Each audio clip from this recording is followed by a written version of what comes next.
শ্ৰী হিমন্ত বিশ্ব শৰ্মা,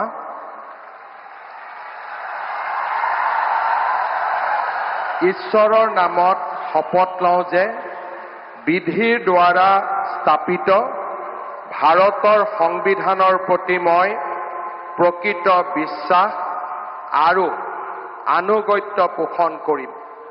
মই ভাৰতৰ সাৰ্বভৌমত্ব আৰু অখণ্ডতা অক্ষুণ্ণ ৰাখিম।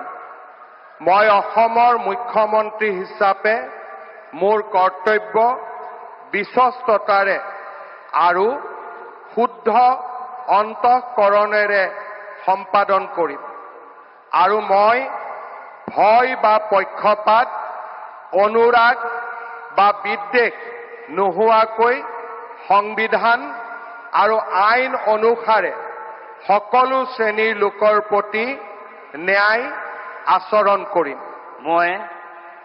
মই শ্ৰী হিমন্ত বিশ্ব শৰ্মা ঈশ্বৰৰ নামত শপত লওঁ যে মই অসমৰ মুখ্যমন্ত্ৰী হিচাপে মোৰ কৰ্তব্যৰ যথাযথ সম্পাদনৰ বাবে আৱশ্যক হোৱাৰ বাহিৰে মই এনে বিষয় যি অসমৰ মুখ্যমন্ত্ৰী হিচাপে মোৰ বিবেচনাৰ বাবে অনা হ'ব বা মোৰ জ্ঞাত হ'ব, তেনে বিষয় মই কোনো ব্যক্তি বা ব্যক্তিসকলৰ ওচৰত প্ৰত্যক্ষ বা পৰোক্ষভাৱে অৱগত বা প্ৰকাশ নকৰিম।